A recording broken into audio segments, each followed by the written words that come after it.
আজকে আমি কুম্ভ রাশির পূর্ব ভাদ্রপদ নক্ষত্র নিয়ে আলোচনা করব। আপনারা জানেন যে শতবিশা নক্ষত্র কুম্ভ রাশির সবচাইতে গুরুত্বপূর্ণ নক্ষত্র এবং এই নক্ষত্রের ভিউয়ার্স সংখ্যা এই চ্যানেলে অনেক বেশি। অথচ এই মাসে শতবিশা নক্ষত্রকে কুম্ভ রাশির পূর্ব ভাদ্রপদ নক্ষত্র পার করে গেল। এই জন্য আপনারা এই ভিডিওটা আগে পাচ্ছেন। এখনও এই চ্যানেলে শতবিশা নক্ষত্রের ভিডিও আপলোড করা হয়নি, এটাই আশ্চর্যের বিষয়। তো আমি প্রথমে 2025 সালের ডিসেম্বর মাসের রাশিফল নিয়ে আলোচনা করব।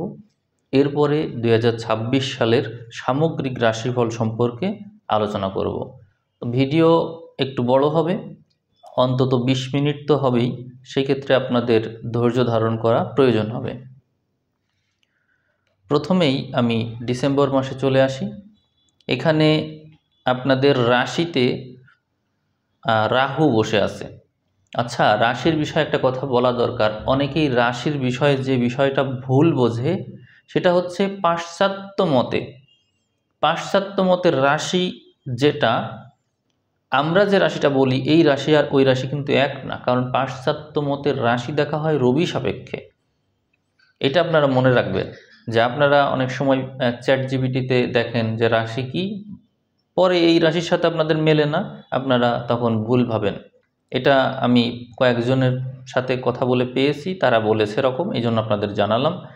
আপনাদের চন্দ্র যেখানে থাকবে এইটা হচ্ছে আপনাদের প্রধান রাশি, আর রবি যেখানে থাকবে এইটা হচ্ছে পাশ্চাত্য মতে যে রাশি সেই রাশি, ওইটা রবি সাপেক্ষে হিসাব করে।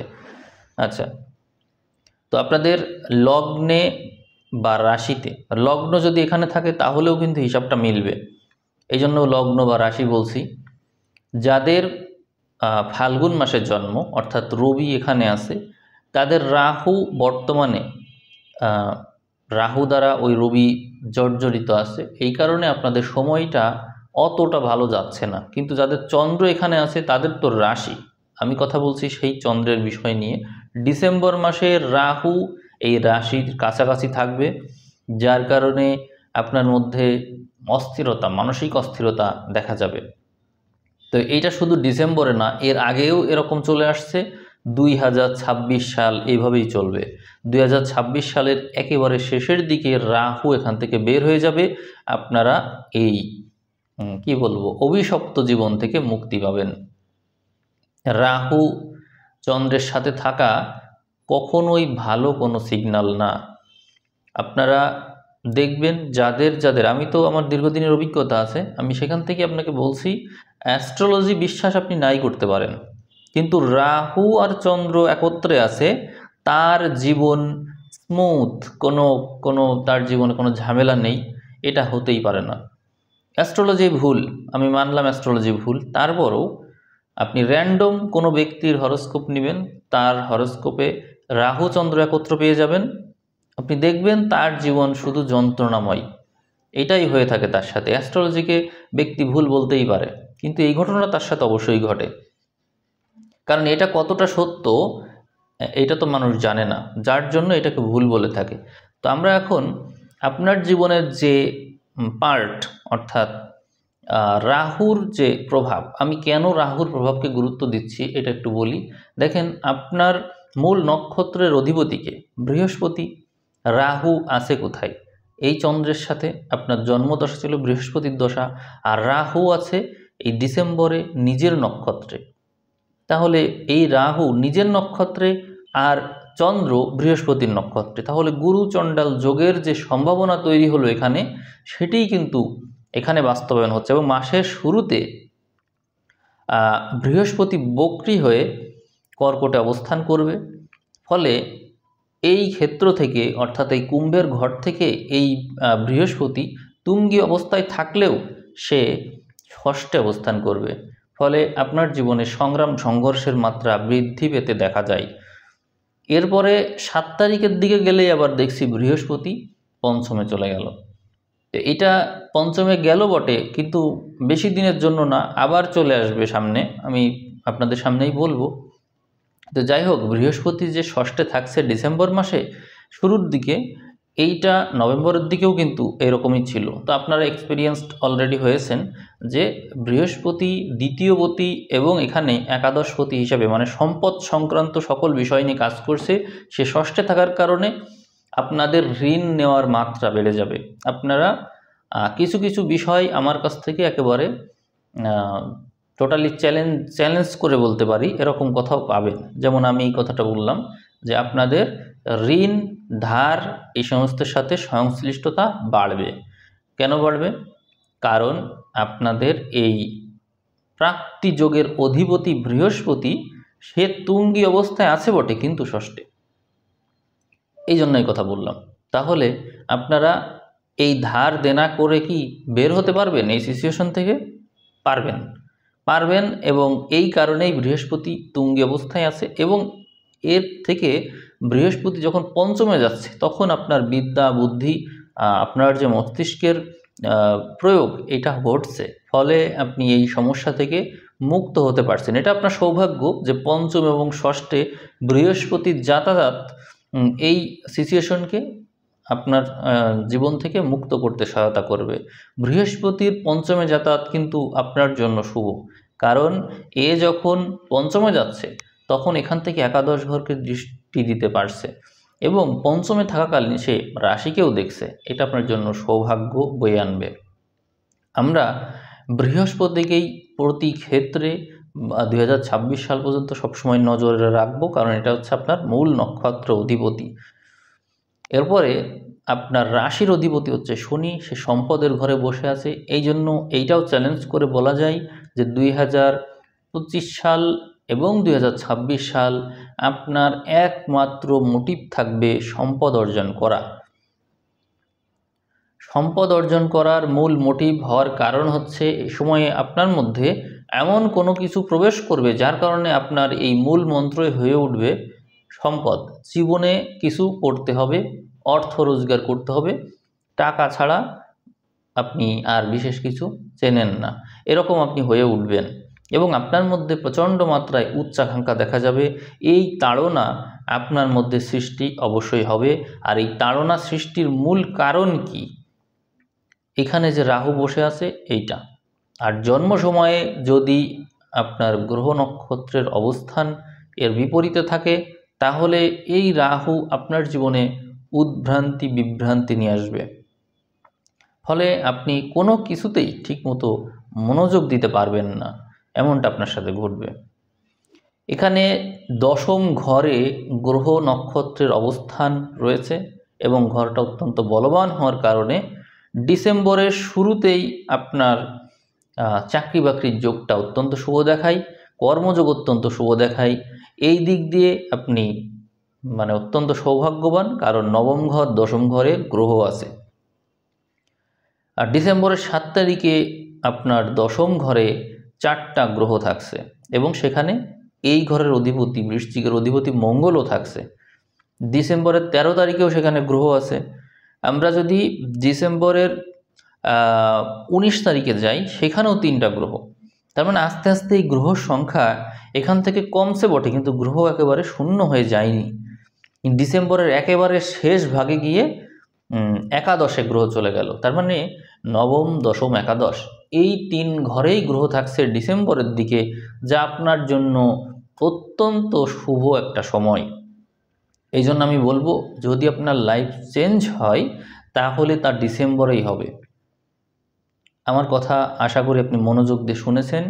আপনার জীবন যদি চেঞ্জ হয় তাহলে তা ডিসেম্বরেই হবে, এটা বললাম। এখন আমরা চলে যাব 2026 সালে। ডিসেম্বর কিন্তু একদমই অবহেলা করার মাস না। এই মাসে অনেকেরই চাকরি বাকরি হবে, অনেকেরই ভাগ্য খুলবে, ব্যবসা বাণিজ্য অনেক কিছুতেই উন্নতি, অনেক কিছুতে। বিশেষ করে চাকরি বাকরির ক্ষেত্রটা অনেক বেশি শক্তিশালী আমি দেখছি। তো আমরা 26 সালটা দেখি কি অবস্থা। 26 সালের জানুয়ারির শেষ দিকে দেখছি সমস্ত গ্রহ মোটামুটি সমস্তই বলছি মোটামুটি, এখানে 4টা তো আছে, 4টা হবে, শুক্র মঙ্গল রবি বুধ, এরা সবাই 12 নম্বর ঘরে অবস্থান করছে। তো 12 নম্বর ঘরে অবস্থান করলে কি ফল হতে পারে? এখান থেকে এখানে এই যে গ্রহগুলো এখানে ঢুকছে, এইটা আমি বললাম জানুয়ারির শেষের দিকে, কিন্তু জানুয়ারির মাঝামাঝি সময়ে একাদশ থেকে দ্বাদশে এরা আস্তে আস্তে প্রবেশ করবে। ফলে আপনার ব্যয় অবশ্যই বাড়বে। মানে আপনি কি পেশায় আছেন, কি করেন, এইটা ম্যাটার না, আপনার আয় যা ছিল সেখান থেকে আপনি ব্যয় করতে শুরু করবেন। কারণ এখানে দেখা যায় যে আপনার রাশি সাপেক্ষে অষ্টমপতি হচ্ছে বুধ এবং ষষ্ঠপতি হচ্ছে চন্দ্র। এখন চন্দ্রকে তো আর বিবেচনায় নিতে পারবো না, চন্দ্র সবসময় তো ঘুরতে থাকে, এই জন্য বুধকে নেব। বুধ 12 নম্বর অষ্টমের অধিপতি, সে দ্বাদশে আছে, যে বিপরীত রাজযোগ নির্দেশ করবে। এবং রাহু রাশিতে থাকার কারণে ঘোরাঘুরির প্রবণতা বৃদ্ধি করে। ফলে আপনি কোনো রিলেশনে থাকতে পারেন, তাকে নিয়ে ঘুরতে যেতে পারেন। আবার এমন হতে পারে আপনার সন্তানকে নিয়ে আপনি ঘুরতে গেলেন, এমন হতে পারে, বা পরিবার পরিজন নিয়ে ঘুরতে যাওয়ার সম্ভাবনা অনেক বেশি, কারণ এখানে দ্বিতীয়পতি পঞ্চমে আছে। এই জন্য এই বিষয়গুলো নির্দেশিত হচ্ছে। এবং 12 নম্বর ঘরে গ্রহ থাকা বিদেশ ভাগ্যকেও প্রবলভাবে নির্দেশ করে। যাদের জন্ম সময়ে বিদেশ ভাগ্য শুভ ছিল এবং যাদের হাতে বিদেশ রেখা আছে, তাদের বিদেশ ভাগ্যটা জানুয়ারি মাসে অত্যন্ত প্রবল। অতএব এই বিষয়টা আপনারা অবশ্যই বিবেচনায় নিয়ে রাখবেন। ফেব্রুয়ারির শেষের দিকে সম্পত্তির ঘরে শনি থাকছে এবং আপনার রাশিতে অনেকগুলো গ্রহ চলে আসলো, মঙ্গল, রাহু, বুধ, রবি, শুক্র, এতগুলো গ্রহ। এবং এই সংযোগের উপরে আবার বৃহস্পতির দৃষ্টিও আছে। ফলে আপনি বহুমুখী হয়ে উঠবেন, কর্মক্ষেত্র বিস্তৃত হয়ে উঠবে, আপনার মস্তিষ্কে চলবে নানা রকমের চিন্তাভাবনা। যদি বিজনেসে থেকে থাকেন তাহলে আপনার উন্নতি অনিবার্য, আর যদি চাকরির ক্ষেত্রে থেকে থাকেন তাহলে চাকরি ক্ষেত্রে আপনার অপশন অনেক বাড়বে এবং আপনার দায়িত্ব অনেক বাড়বে। ফলে নানা দিক থেকে আপনার আয়ের সম্ভাবনা যেমন বাড়বে, সেই সাথে সাথে আপনার যে গ্রহণযোগ্যতা অন্যদের কাছে সেটিও অনেক বেড়ে যাবে। ফলে এই সিচুয়েশনটা আপনাকে প্রমোশনের দিকে নিয়ে যাওয়ার সম্ভাবনার ইঙ্গিত দেয়। এই সময়ে বৃহস্পতি আপনার পঞ্চমে থাকবে এবং সম্পদের অধিপতি হিসাবে বৃহস্পতির পঞ্চমে অবস্থান অত্যন্ত শুভযোগ নির্দেশ করে। আমি বলেছিলাম যে রাশির অধিপতি শনি সম্পদের ঘরে, এবং সম্পদের অধিপতি বৃহস্পতি পঞ্চমে থেকে রাশির উপর দৃষ্টি রেখেছে, এবং রাশির ঘরে সমস্ত গ্রহ, যা অবশ্যই আপনার সম্পদকেই নির্দেশ করে। তাহলে আপনারা এটা বুঝতে পারলেন যে ফেব্রুয়ারি মাসটা আপনাদেরকে সম্পদ প্রাপ্তির ক্ষেত্রে সহায়ক মাস হিসেবে কাজ করতে যাচ্ছে। মার্চের শেষের দিকেও গ্রহগুলো ভাগ হয়ে গেল। এখানে রাহু, মঙ্গল, বুধ থাকছে, বৃহস্পতির দৃষ্টিপ্রাপ্ত তারা, আর সম্পদের ঘরে চলে যাচ্ছে শনি, রবি, সেই সাথে তৃতীয় থাকছে শুক্র, যা একই সাথে প্রচেষ্টা বলের মাধ্যমেও উপার্জনকে নির্দেশ করে। যারা বিজনেসে নিজেরা কিছু করতে চায় তারা অবশ্যই সফল হবে, ইনোভেটিভ আইডিয়া এখানে জন্ম নেবে। এই ক্ষেত্রে আপনারা সবাই ভালো করবেন। যারা কর্মক্ষেত্রে আছেন তাদের জন্য অত্যন্ত সুখবর বলে আমি মনে করছি। আর একটা কথা মনে রাখতে হবে, আপনার যে মূল অধিপতি, এখানে মূল অধিপতি হচ্ছে শনি এবং বৃহস্পতি। এই জন্য জ্ঞান এবং ধৈর্য, বৃহস্পতির জ্ঞান এবং শনির ধৈর্য, পরিশ্রম, এইগুলো যার ভিতরে আছে আলটিমেটলি সফল সে অবশ্যই হবে। এখানে গ্রহগুলো আস্তে আস্তে সরছে।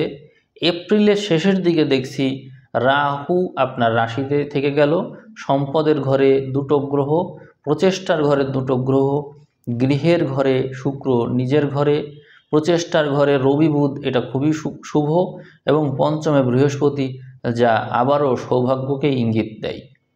তবে আপনি যে সম্পদ অর্জন করবেন সেই সম্পদ আপনি বিনিয়োগ করে ফেলবেন এমনটাই মনে হচ্ছে। তো সমস্যা নেই, বিনিয়োগ করেন, কিন্তু এই সিচুয়েশনটা সামনে আপনাকে এমন একটা ইঙ্গিত দেয় যে আপনি যা সম্পদ অর্জন করবেন তা দিয়ে বাড়ি বা স্থায়ী কোনো আবাস বা ভবন কোনো কিছু নির্মাণ করার বিশেষ সম্ভাবনা এখানে যুক্ত হচ্ছে। আশা করছি আপনি এই সময়ে কোনো একটা কিছু করবেন, বাড়ি গাড়ি করবেন, এমনটাই নির্দেশিত হয় যদি আপনি ওই সময়টাকে কাজে লাগাতে পারেন। তবে মে মাসের শেষের দিকে গ্রহ নক্ষত্রগুলো আরেকটু সরে আসলো এদিকে। আপনার সম্পদের ঘরে শনি, রাশিতে রাহু, প্রচেষ্টার ঘরে নিজ ঘরের অধিপতি মঙ্গল থাকছে, অতএব আপনার প্রচেষ্টা বল থাকবে তীব্র, হার না মানার যে মানসিকতা। এরপরে চতুর্থে রবি থাকছে, ফলে সংসার জীবনে আপনি আপনার যে জীবনসঙ্গী থাকবে তার উপর নির্ভরশীলতা বাড়বে। যদি না থেকে থাকে কেউ, তাহলে তা বিবাহের দিকে মোড় নেওয়ার সম্ভাবনা বেশি রয়েছে। সম্পর্ক বিবাহের দিকে মোড় নিতে পারে, মানে কথাবার্তা চলবে বিবাহের, যারা অবিবাহিত আছেন। আর পঞ্চমে বুধ বৃহস্পতি থাকছে, অর্থাৎ এই সময়ে আপনার কারোর সাথে রিলেশন হওয়ার সম্ভাবনা, কাউকে পছন্দ হওয়ার সম্ভাবনা, যারা অবিবাহিত আছেন তারা পাত্রপাত্রী দেখবেন, এমনই ইঙ্গিত এখানে পাওয়া যাচ্ছে। তার মানে আপনি এই সময়ে যা উপার্জন করেছেন তা আস্তে আস্তে আপনাকে লাইফকে সেট করার দিকে নিয়ে যাচ্ছে, অর্থাৎ সময়গুলো কিন্তু ভালো। জুন মাসের শেষের দিকে ষষ্ঠ ঘরে গ্রহ চলে আসছে, আবারও সে আগের মতো বৃহস্পতি ওখানে আসছে, ফলে আপনি বিবাহের ক্ষেত্রে বা সম্পর্ক স্থাপনের ক্ষেত্রে বা কোনো কিছু স্ট্যাবলিশ করার ক্ষেত্রে ঋণ নিতে পারেন, এই সম্ভাবনা আছে। বা থার্ড পার্টি অন্য কারোর হেল্প নিতে পারেন, বা আপনার সাথে কেউ যুক্ত হতে পারে। এবং চাকরি বাকরির ক্ষেত্রে বড় ধরনের সাফল্যের ইঙ্গিত পাওয়া যায়। তার মানে এখানে ষষ্ঠ ঘরে যে বুধ বৃহস্পতি শুক্র একত্র হলো, আপনার যে ঋণ ছিল আপনি সেই ঋণ শোধ করতে পারছেন, এবং সংসার জীবনে একটা সুখ শান্তির ইঙ্গিত এখানে বহন করে। যদিও তা ষষ্ঠ ঘর, কিন্তু তারপরও এই সময় আপনি ইন্দ্রিয় সুখ পেতে চলেছেন। তার মানে আপনার বিবাহ সম্পন্ন হওয়ার সম্ভাবনা এখানে প্রবল হয়ে গেল। তাহলে আপনার এই রাশিফল থেকে কিন্তু আমরা এই ইঙ্গিত পেয়েই যাই যে আপনার সময়টা জুন মাসের দিকেও শুভ হিসেবে ইঙ্গিত দেয়, আপনি ভালোর দিকেই যাচ্ছেন। এরপরে জুলাইয়ের দিকে চলে যাই। জুলাইয়ের শেষে দেখছি আস্তে আস্তে সপ্তমে শুক্র চলে আসলো। শুক্রকেতু একত্র হওয়ার কারণে বিবাহিত জীবনে একটু ঝামেলার ইঙ্গিত দিচ্ছে। ফলে আপনি যে বিবাহটা করেছিলেন তাতে ইন্দ্রিয় সুখ আপনি পেয়েছেন বটে, কিন্তু অনেকেই উত্তেজিত হয়ে বা কি বলা যায় এটা, কাউকে দেখে হঠাৎ করে ইমপ্রেসড হয়ে বিয়ে করে ফেললেন। পরে অনেকেরই তো আসলে জীবনে পাস্ট থাকে, বা এই ধরনের মানুষ যারা, আপনারা যে রাশির মানুষ তারা সবসময় তো অধিকাংশ ক্ষেত্রে সত্য বলা মানুষ, সত্য কথা বলে দেন মুখের উপরে।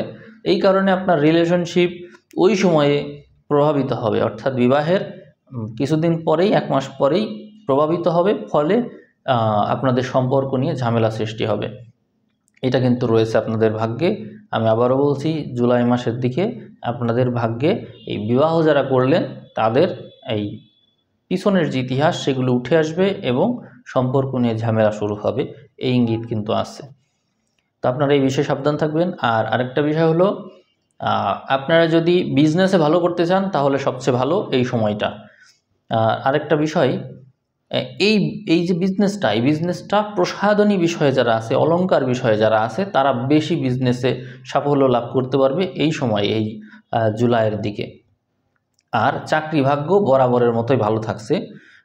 এদিকে আগস্ট মাসে যাব। আগস্ট মাসের শেষের দিকেও দেখছি এই আপনার সপ্তম ঘরে কেতু রবি বুধ চলে আসছে এবং শুক্র নিঃস্থ। কিন্তু এই শুক্র আপনার চতুর্থপতি নিঃস্থ হওয়ার কারণে সংসার জীবনে অশান্তির ইঙ্গিত দেয়। তবে পরবর্তীতে সমঝোতার মাধ্যমে এই সমস্যা ঠিক হবে বটে, কিন্তু একটা সমস্যা তো আছেই।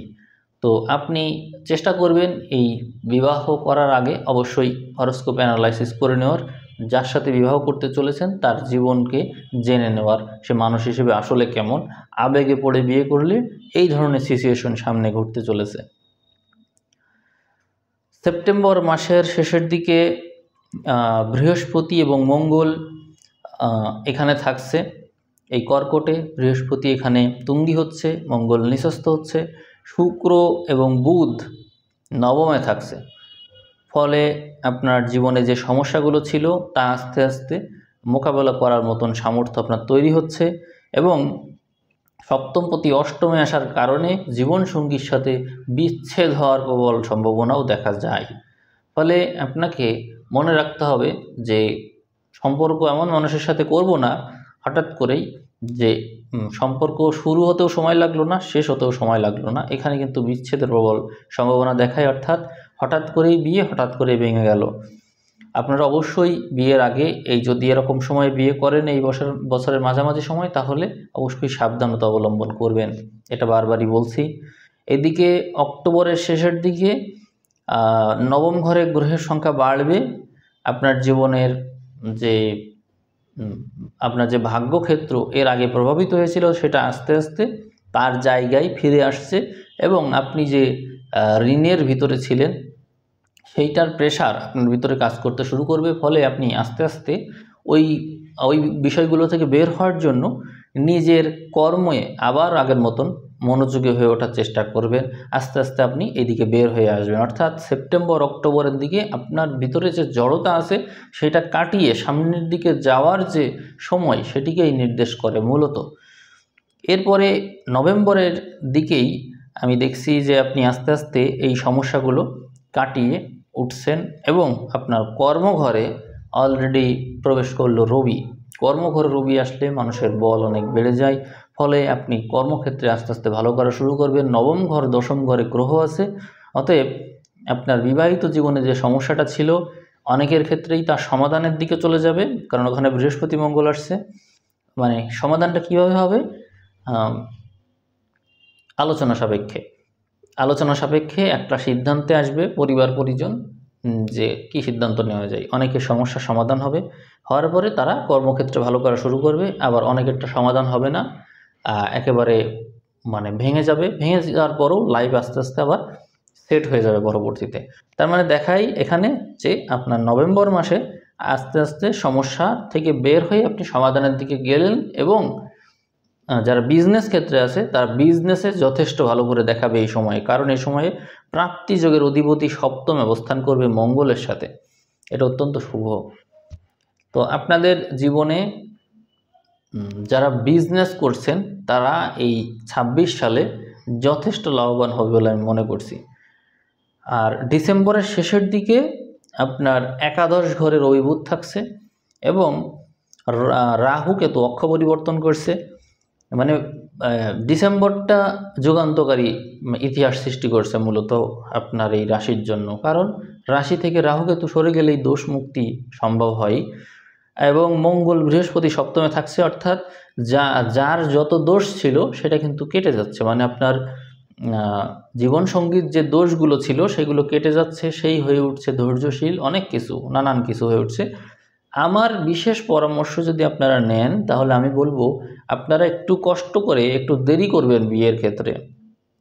রাশিতে রাহু থাকলে মানুষকে বিয়ে করার জন্য উত্তেজিত করা হয়, কিন্তু আমি বলবো যদি সম্ভব হয় আপনারা ডিসেম্বরের শেষের দিকে যে এই রাহু কেতু অক্ষ পরিবর্তন করার পরে 2027 সাল চলে আসবে, 27 সালে বিয়ে করা আপনার জন্য ভালো, কারণ ওই সময়ে বৃহস্পতি আপনার রাশির সপ্তম ঘরে অবস্থান করবে, যা আপনার জন্য অত্যন্ত শুভ হবে এবং এই সময় বিয়ে করলে আপনি অনেক লাভবান হবেন।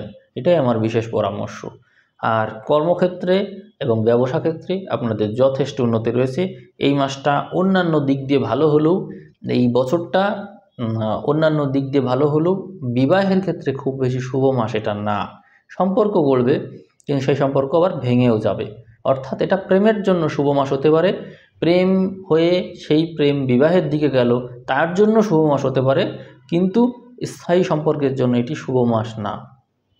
এটি শেষ কথা এবং এই কথা বলে আমি আজকের এই রাশিফল এখানে শেষ করছি। আপনারা চেষ্টা করবেন ভিডিওটা শেয়ার করার এবং আপনার ব্যক্তিগত মতামত এখানে রাখার, যাতে করে ভিডিওটা বেশি দূর রিচ করতে পারে। তাহলে আপনারা আবারও সামনের এই জানুয়ারি মাসে অতি দ্রুত এই ভিডিওটা পেয়ে যাবেন। আপনাদের আর অনেক দিন ধরে অপেক্ষা করা লাগবে না রাশিফলের জন্য। সবাই ভালো থাকবেন। আজ এ পর্যন্তই, ধন্যবাদ।